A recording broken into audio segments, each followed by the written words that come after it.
When I was 23, fresh out of college and broke with student loans, I rented a tiny studio apartment in Chicago. It wasn't much, just one room on the top floor of an old 3-story building.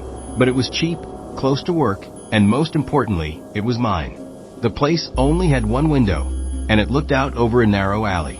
Across that alley was another apartment building, nearly identical to mine. The alley was dark, claustrophobic, and barely wide enough for a car to pass through. In the day, it felt gloomy. At night, it was pitch black. I was bartending then, usually getting home around 2:30 or 3 a.m. Most nights I'd make something quick to eat, scroll on my phone until my eyes gave out and crash. But about a month in, something strange started happening. One night, as soon as I walked in and flipped on the light, I thought I saw something move in the window across the alley. Just a twitch of a curtain. I froze, staring, but the window stayed dark and still. I told myself it was nothing. Maybe a draft, maybe my imagination. The next night, it happened again. Only this time, I was sure. The curtain shifted, and for just a split second, I saw the outline of a hand pulling it back. The lights over there were off. I couldn't see who or what was behind it. But what really unsettled me was the fact that I had never once seen lights on in that unit.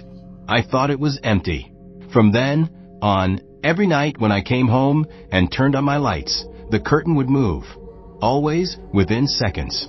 Just a slow parting, a glimpse into the darkness beyond, and then it would fall shut again.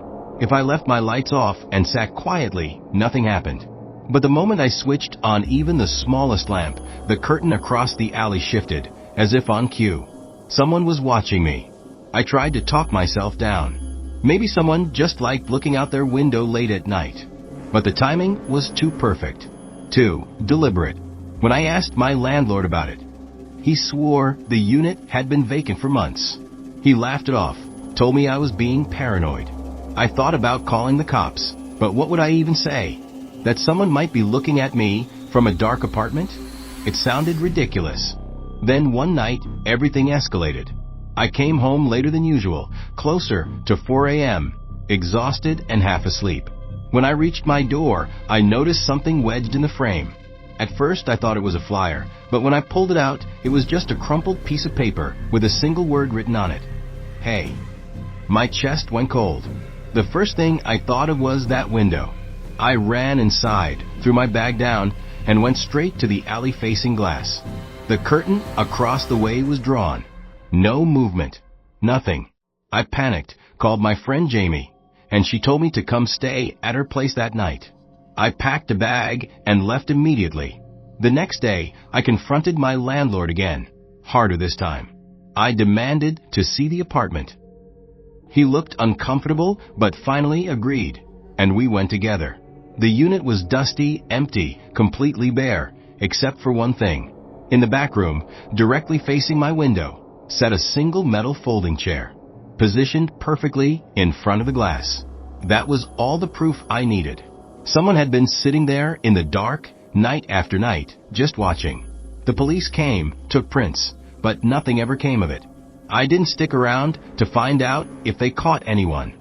I moved out within a week. To this day, I don't know who was watching me, how they got in, or how long it would have continued if I hadn't found that note.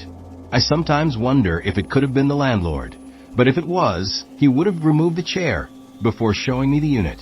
That detail still haunts me. Even now, years later, I dream about that window.